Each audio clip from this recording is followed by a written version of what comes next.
We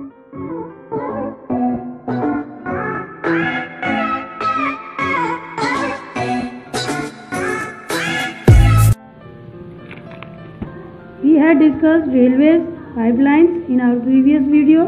Now we will start waterways. Waterways, Jal Parivahan. Since time immemorial, India was one of the seafaring countries. Its seamen sailed far and near, thus carrying and spreading Indian commerce and culture. तो हमारी country जो India है वो उस country में, उन countries में शामिल है जो लोग सी से ट्रैवल करते हैं। तो सी ट्रैवल के अंदर हमारे जो सी मैन हैं, जो नाविक हैं, उन्होंने इंडिया के कल्चर को, इंडिया के ट्रेड को काफ़ी अदर कंट्रीज़ में स्प्रेड किया। तो वो सब पॉसिबल किससे हुआ? वाटर ट्रांसपोर्ट से। Waterways are the cheapest means of transport.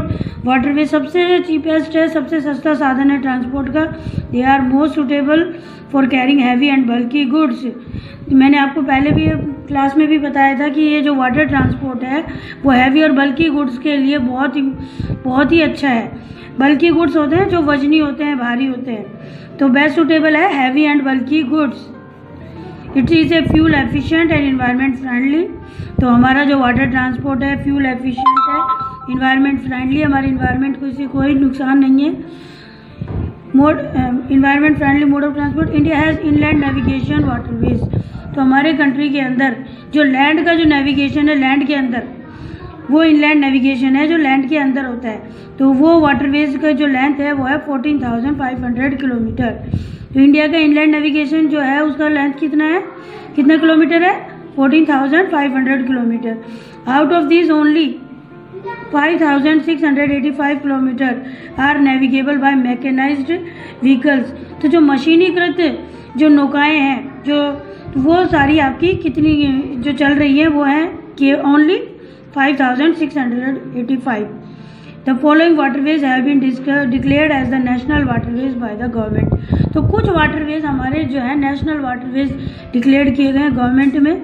तो बेटा ये जो हमने अभी पढ़ा ये है वाटरवेज के क्या क्या एडवांटेजेस है, वाटर ट्रांसपोर्ट के क्या फ़ायदे हैं। अब हम देखते हैं national waterway number 1। National waterway number जो 1 जो है हमारा NW, it means national waterways number 1। National waterway number हमारा गंगा रिवर पे है। The Ganga river between Allahabad and Haldia. Ganga river पर है और ये इलाहाबाद से हल्दिया तक। Second national waterway number 2 the Brahmaputra river, ये ब्रह्मपुत्र रिवर पर है बिटवीन सदिया एंड धुबरी। सदिया और धुबरी से ये आपका है। Third the west coast canal in Kerala. National waterway number 3 कर रहे हैं हम, जो कि हमारे वेस्ट कोस्ट कैनाल केरला के अंदर है और ये इन एरियाज़ को जोड़ रहा है। Kottapuram, Kollam, Udyogamandal and Champakara canals 205 kilometre.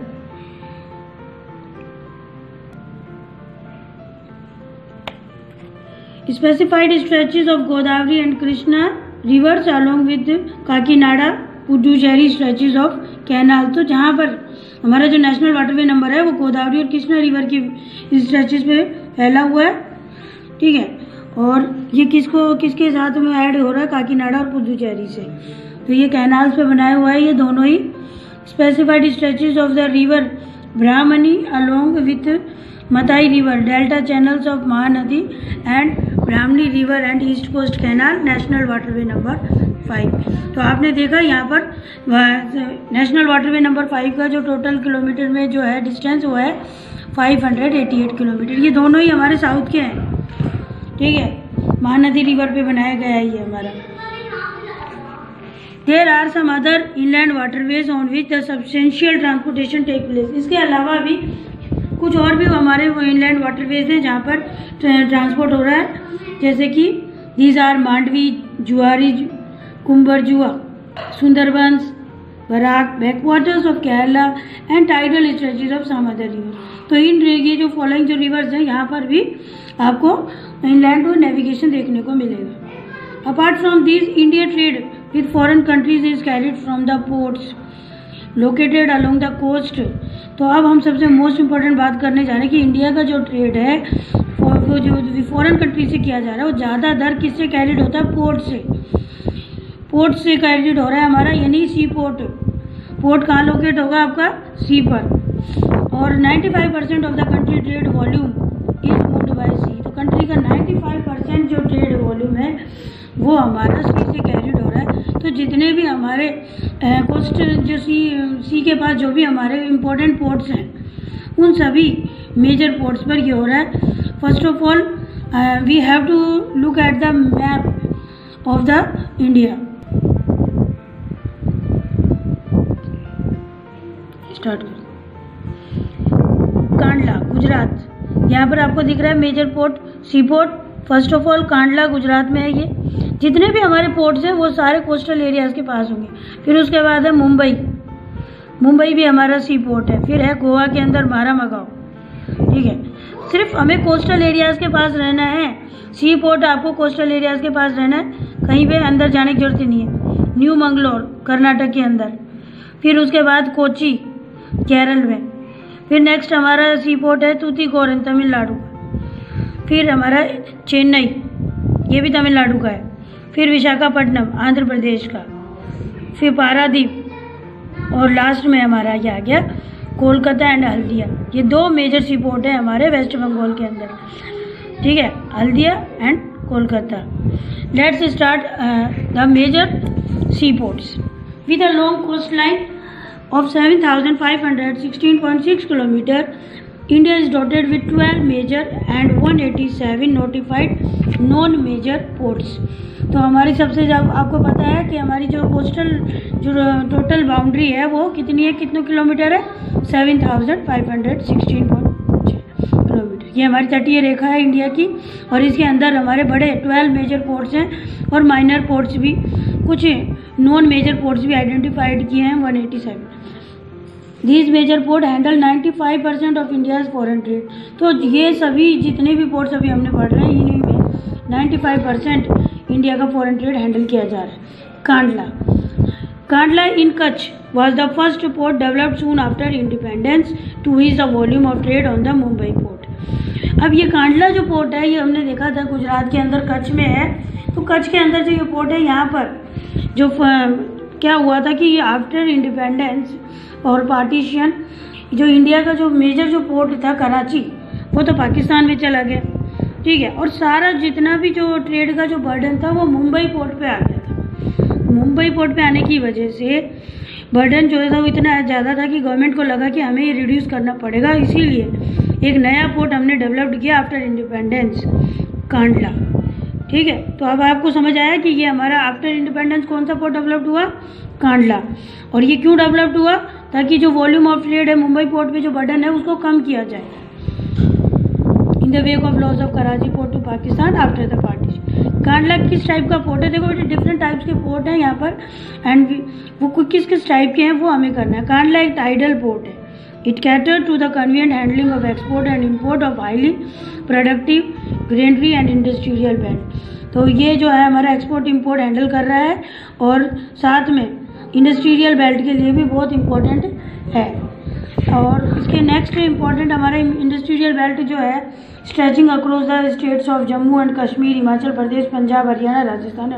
तो ये जितने भी स्टेट्स हैं यहाँ पर जो एक्सपोर्ट इंपोर्ट का काम किया जा रहा है इन स्टेट के, ये हम गुजरात के कांडला से कर रहे हैं सारा। Second port Mumbai. Mumbai is the biggest port with a spacious natural and well sheltered harbour. Harbour क्या होता है, सबसे पहले तो हम हार्बर के बारे में बात करते हैं। हार्बर वो चीज़ जगह होती है जहाँ पर जो गुड्स होते हैं उसको हैंडलिंग किया जाता है, उसको लोडिंग किया जाता है और उसे अनलोडिंग भी किया जाता है, यानी गुड्स को चढ़ाना और उतारना। उसके लिए पर्टिकुलर एक जगह बनाई जाती है जिसे हार्बर कहते हैं। अंडरस्टैंड। तो मुंबई जो हमारा सेकंड पोर्ट है, कांडला हमने कर लिया। तो मुंबई जो है सबसे बिगेस्ट पोर्ट है, underline this most important, which is the biggest port Mumbai. Mumbai हमारा बिगेस्ट पोर्ट है, ये नेचुरल पोर्ट है आपका और काफ़ी बड़ा है। Jawaharlal Nehru port was planned with a view to decongest the Mumbai port and serve as a hub port of the region. इसी के पास में, मुंबई के पास में ही हमने इसी के साथ में एक और पोर्ट प्लान किया जिसका नाम है जवाहरलाल नेहरू पोर्ट। इसका ये है ताकि कि मुंबई जो है वो काफ़ी डिकंजेस्टेड हो रहा था, इसकी भीड़ को कम करने के लिए इसको भी हमने एक port Marmagao port Goa. Is the premier iron ore exporting port of the country. तो मारामगाव पोर्ट हमने आयरन और के लिए बना रखा है, ये सिर्फ आयरन और एक्सपोर्ट किया जा रहा है इसे कंट्री का। This port account for about 50% of India's iron ore export. तो इंडिया का जो 50% आयरन और कहाँ से एक्सपोर्ट किया जा रहा है, मारामगाव पोर्ट, ये गुजरात गोवा के अंदर। न्यू मैंगलोर, अब हमारा न्यू मैंगलोर आ गया, जो कि कहाँ पर है, कर्नाटक में। Located in Karnataka, cater to the export of iron ore concentrate from Kudremukh mines. हमने चैप्टर 5 मिनरल्स में पढ़ा भी था कि कुदेरमुख माइंस जो है वो आयरन के, तो ये जो आयरन हो रहा है ये एक्सपोर्ट किया जा रहा है यहाँ से न्यू मैंगलोर पोर्ट से। Kochi is the extreme south western, सबसे नीचे लास्ट में कोची बिल्कुल साउथ में है, लास्ट साउथ वेस्टर्न एक्सट्रीम पे। तो ये जो हमारा पोर्ट है located at the entrance of A lagoon, ये लगून के एंट्रेंस से बना हुआ है, ये एकदम नेचुरल हार्बर है, यहाँ पर मैन मेड नहीं है।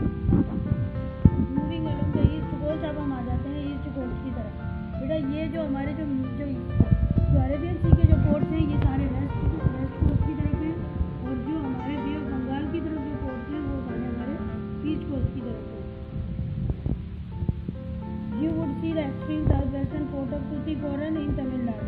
तो वहाँ पर हमें साउथ ईस्टर्न में सबसे पहले मिलेगा तूतीकोरन तमिलनाडु के अंदर। तो ये जो पोर्ट है ये भी नेचुरल हार्बर है और रिच इंटरलैंड है। Third, it has a flourishing trade, और जिसकी वजह से यहाँ पर काफ़ी अच्छा ट्रेड हो रहा है नेबरिंग कंट्रीज़ के साथ। हमारे नेबरिंग कंट्रीज़ आपको पता ही है, Sri Lanka, Maldives and the coastal region of India, वहाँ से भी हो रहा है। Chennai is one of the oldest artificial port of the country. Chennai oldest artificial port है कंट्री का। It is ranked next to Mumbai in terms of the volume of trade and cargo. जो पुराना सबसे ओल्डेस्ट आर्टिफिशियल पोर्ट है वो कौन सा है आपका, चेन्नई, और ये मुंबई के बाद सेकंड रैंक मिल रही है इसको, जिसमें वॉल्यूम ऑफ ट्रेड जो है वो बहुत ज़्यादा। कार्गो क्या होते हैं कि बड़े बड़े कंटेनर्स होते हैं जिनमें गुड्स को डाला जाता है और लोड किया जाता है, कार्गोस। विशाखापट्टनम, अब हमारा नेक्स्ट है विशाखापट्टनम पोर्ट, जो कि आंध्र प्रदेश का है। विशाखापट्टनम डीपेस्ट है, landlocked and well protected port है, ये बहुत ही डीपेस्ट है और लैंडलॉक्ड पोर्ट है। This port was originally conceived as an outlet for iron ore export. ये पोर्ट भी हमारा आयरन और एक्सपोर्ट के लिए है। यहाँ पर next, this port was originally conceived as an, ये तो हमने कर लिया, पारादीप पोर्ट, जो कि उड़ीसा के अंदर है, specialised in the export of iron. तो मोस्टली ये जो हमारे पोर्ट है ये भी आयरन और के लिए ही है। Kolkata is an inland. Inland मैंने आपको बताया था कि हमारा इनलैंड है, यानी कि लैंड के अंदर जो नेविगेशन होता है। तो यहाँ पर आपको कोलकाता के अंदर रिवर पता है, ये हुगली रिवर है, जो ये रिवर राइन पोर्ट है, इसीलिए हम इसको रिवर राइन पोर्ट कहेंगे, कोलकाता।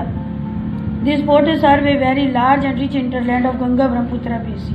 पर गंगा ब्रह्मपुत्रा बेसिन जो इम्पोर्टेंट जो हमारा बेसिन है उसके लिए ये पोर्ट बहुत ही इम्पोर्टेंट और यूजफुल है। Being a tidal port it required constant dredging of Hooghly river का नाम है यहाँ पर, जो कोलकाता के अंदर है। तो ये जो है टाइडल पोर्ट है आपका। टाइडल पोर्ट कौन सा है, कोलकाता, ठीक है। Haldia port was developed as a subsidiary port. Haldia जो है वो कोलकाता के लिए ही बनाया, उसके लिए उसके हेल्प करने के लिए बनाया, इसलिए ये उसका सब्सिडरी पोर्ट है। In order to relieve growing pressure on the Kolkata port. तो कोलकाता पे जो प्रेशर आ रहा था ट्रेड का, उसको कम करने के लिए Kolkata port Hooghly port develop किया गया। एयरवेज, वायु परिवहन, एयर ट्रांसपोर्ट के बारे में आप लोग क्या जानते हैं? नॉर्मली सभी स्टूडेंट ये कहेंगे कि एयर ट्रांसपोर्ट जो है फास्टेस्ट मोड ऑफ ट्रांसपोर्ट है। इसके अलावा भी और भी बहुत सारे रीज़न है एयर ट्रांसपोर्ट को डेवलप करने के लिए। Let's see why air transport is very useful.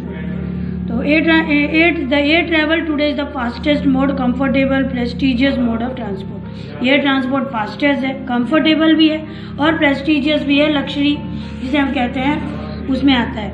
It can cover very difficult terrain like high mountains, dry desert, dense forest and also along oceanic stretches with great ease. तो हमने देखा कि air transport क्यों develop किया गया, क्या reason? तो ये सबसे पहले तो जहाँ पर जो टेरेन्स हैं, जो हिली एरियाज़ हैं, माउंटेन्स हैं, उबड़ खाबड़ उनको क्रॉस करने के लिए, उनको पास करने के लिए, उनको कवर करने के लिए एयर ट्रांसपोर्ट बहुत यूज़फुल है।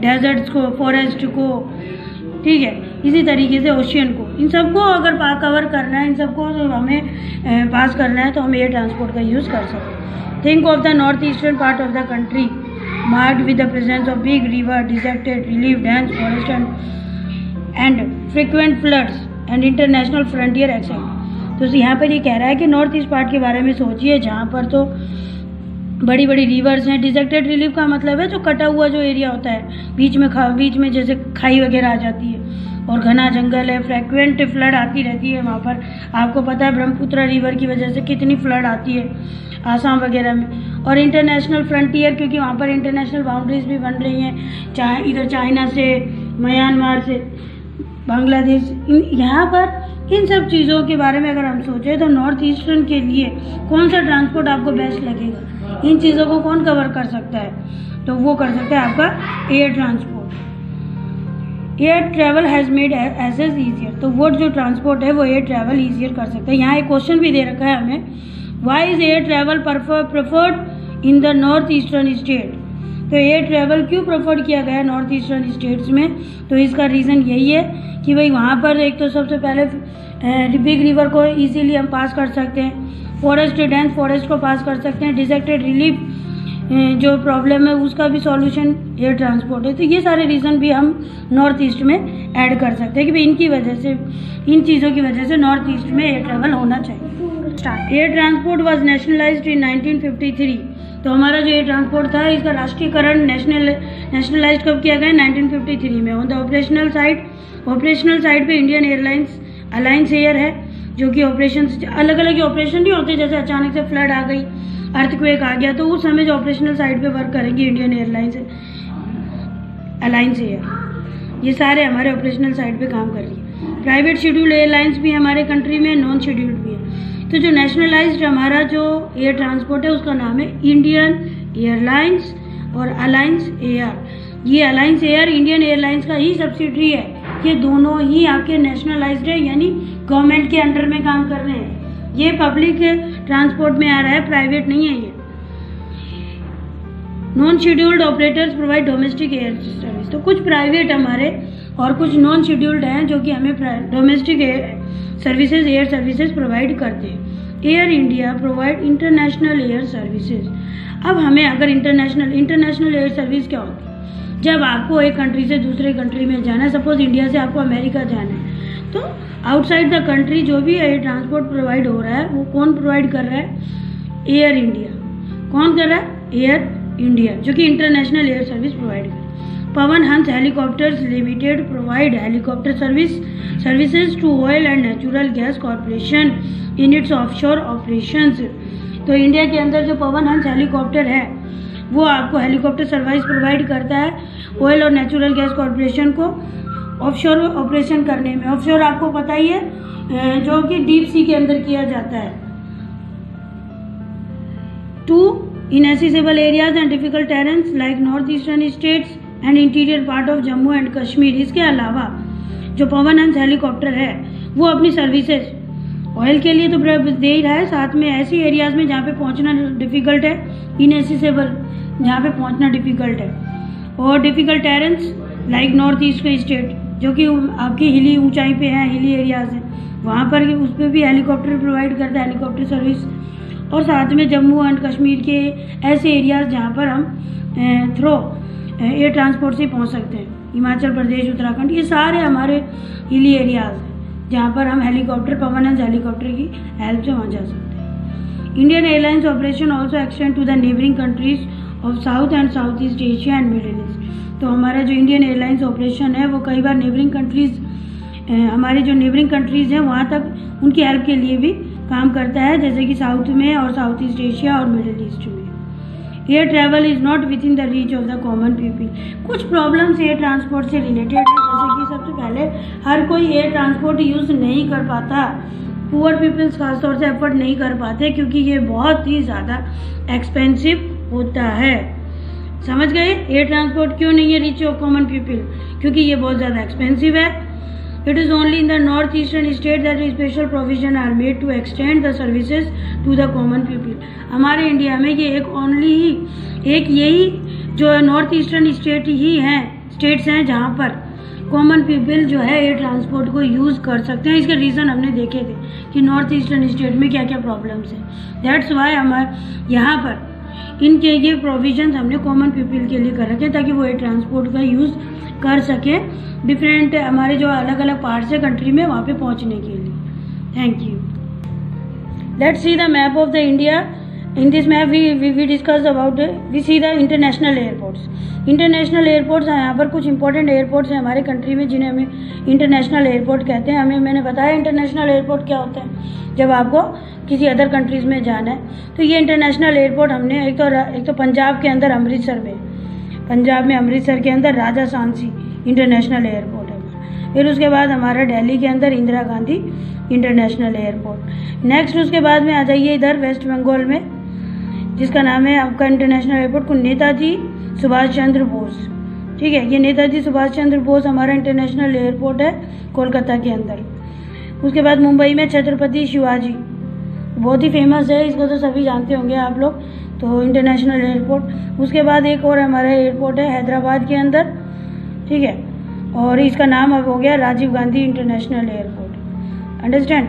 फिर तमिलनाडु के अंदर इधर हमारा चेन्नई के अंदर है मीनमबक्कम। These are some of the most important international airports. And have a nice day. We will continue our topics in next video.